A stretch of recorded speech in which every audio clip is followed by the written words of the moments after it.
Hi hello, എല്ലാവർക്കും സുഖമാണോ? എല്ലാവർക്കും സുമീസ് ടിപ്സ് ആൻഡ് ടിപ്സിലേക്ക് ഒരിക്കൽ കൂടി സ്വാഗതം.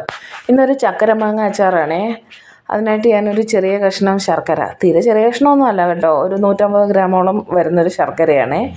അത് കാച്ചി അവിടെ വെച്ചിട്ടുണ്ട്, കുറച്ച് വെള്ളം ഒഴിച്ച് നന്നായി കാച്ചി വെച്ചിട്ടുണ്ട്.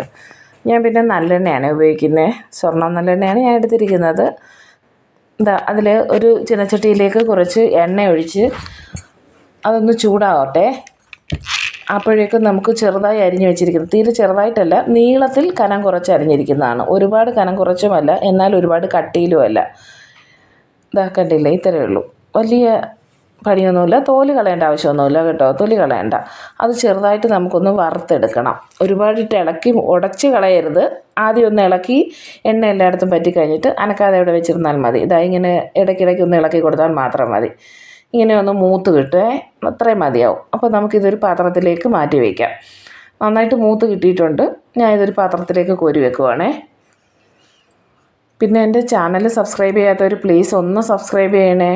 എങ്കിലേ പുതിയ പുതിയ വീഡിയോസ് അപ്ലോഡ് ചെയ്യുമ്പോൾ നിങ്ങൾക്കും അത് കാണാൻ പറ്റൂ, എനിക്കും അതൊരു ഹെൽപ്പായിരിക്കും. മാങ്ങ നന്നായി മൂത്തത് ഞാൻ ഒരു പാത്രത്തിലേക്ക് മാറ്റിയിട്ടുണ്ട്.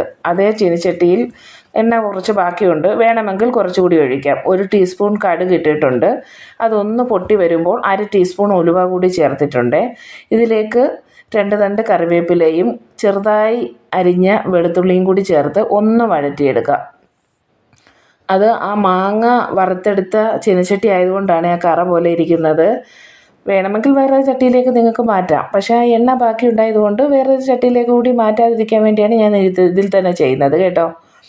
അപ്പോൾ അത് ആ വെളുത്തുള്ളിയും കറിവേപ്പിലയും എല്ലാം നന്നായിട്ടൊന്ന് മൊരിഞ്ഞ് കിട്ടിയിട്ടുണ്ടേ.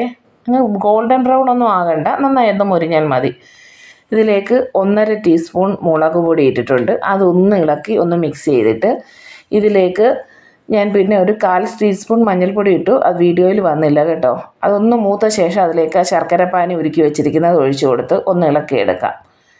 എനിക്ക് ലൈറ്റ് കുറവായതുകൊണ്ടാണ് ഇതങ്ങ് വേറൊരു കളർ പോലെ തോന്നുന്നത്. ഇത് പക്ഷേ കരിഞ്ഞിട്ടില്ല കേട്ടോ. ഇതിലേക്ക് ഞാനൊരു 1/2 ടീസ്പൂണോളം പെരുങ്കായപ്പൊടി ഇട്ടിട്ടുണ്ട്. അതുകൂടി ചേർത്ത് നന്നായി ഒന്ന് മിക്സ് ചെയ്ത് കൊടുക്കാം. ഇതെല്ലാം നന്നായി തിളച്ച് വരട്ടെ. ഇപ്പോൾ നമുക്ക് ആവശ്യത്തിന് ഉപ്പ് ചേർക്കാം. ഉപ്പ് ചേർത്ത് ഒന്ന് മിക്സ് ചെയ്തിട്ട് നമ്മൾ വറുത്ത് മാറ്റി വെച്ചിരിക്കുന്ന മാങ്ങ കൂടി അതിലേക്ക് ഇട്ട് ചെറുതായി ഇളക്കി കൊടുക്കാം. ഒരുപാടിട്ട് ഇളക്കരുത്, ആ മാങ്ങ ഉടഞ്ഞു പോകും. ഇപ്പോൾ നല്ല സോഫ്റ്റായിട്ടിരിക്കുകയാണ് ആ മാങ്ങ. അതുകൂടി ചേർത്ത് ഒന്നുകൂടി തിളച്ച് വരുമ്പോൾ ഒരു പഞ്ചിന് വേണ്ടി, ഒരുപാടൊന്നും വേണ്ട, ഒരു 2 ടേബിൾ സ്പൂണോളം വിനാഗിരി കൂടി ചേർക്കാം. അതൊരുപാട് ആയി പോവരുത് കേട്ടോ. ഒരു ചെറിയ പുളി, ചെറിയ മധുരം, ഇതെല്ലാം കൂടി നമുക്ക് തീ അണച്ച് വെച്ചേക്കാം. ഇത്രയേ ഉള്ളൂ. അപ്പോൾ ട്രൈ